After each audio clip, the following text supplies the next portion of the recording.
இன்றே டவுன்லோட் செய்து உங்கள் ஃபேவரட் ஷோக்களை என்ஜாய் பண்ணுங்க. சதமானம் பவதி சதாயத் புருஷத் சதேந்திரியே ஆயுட்சேபேந்திரியே பிரதிதிஷ்டதி மனோரஞ்சிதா பலசித்திரஸ்து. இன்னும் கொஞ்ச நேரத்துல அன்னதானம் போட போறாங்க. எல்லாரும் இருந்து சாப்பிட்டுட்டு சந்தோஷமா போங்க. அன்னதானம் போடுறது யார் சாமி? எல்லாம் கார்த்திகை தம்பியோட ஏற்பாடு தான். அவர் தான் அன்னதானம் போட போறாரு. இங்கேயும் கார்த்தி பேரா? ரோட்ல போனா அவர் பேர் தான் சொல்றாங்க. அவங்க அம்மா சிலை இருக்கிற இடத்துக்கு போனா அவரை புகழ்ந்து பேசுறாங்க. கோயிலுக்கு வந்தாலும் அவரை பத்தி தான் பெருமையா பேசுறாங்க. யார் தான் அந்த கார்த்தி? நம்ம பார்த்தே தீரணுமே. சாமி ஒரு நிமிஷம். சொல்லுமா, என்ன விஷயம்? ஊர் முழுக்க பாத்துட்டேன். எங்க போனாலும் கார்த்தி கார்த்தின்னு தான் சொல்றாங்க. அவர் யாரு? இந்த ஊரை கொண்டாடுற அளவுக்கு நிறைய செஞ்சிருக்காரா? என்னம்மா இப்படி கேட்டுட்ட?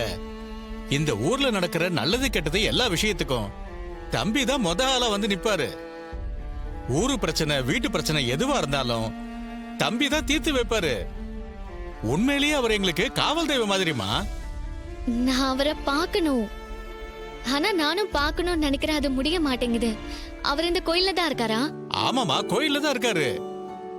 கொஞ்ச நேரத்துக்கு முன்னாடி பார்த்தனே, இங்கதான் எங்கேயாவது இருப்பாரு. அப்படியா? நான் அவரை பார்க்கணுமே. பார்க்கலாமா, இங்கதான் யார்ட்டையாவது பேசிட்டு இருப்பாரு. யாரையாவது கேட்டா அவர் அடையாளம் காட்டுவாங்க. சரிங்க சாமி, நான் பாத்துக்கிறேன். வரேன் சாமி. தீர்க்க சுமங்கலி பவ.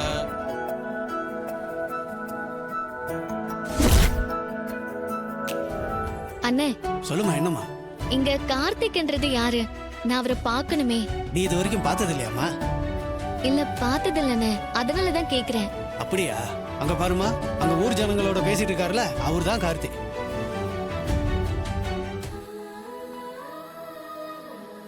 ஓ, அவர்தான் கார்த்தியா? ஆமாமா. ரொம்ப தேங்க்ஸ். நான் வரேன். இருக்கட்டுமா. சரி வாங்க. எப்படியோ கார்த்தியை கண்டுபிடிச்சு பார்க்க போறோம். ஊருக்கே நல்லது செய்யற அவரை பாராட்டி என்கரேஜ் பண்ணணும்.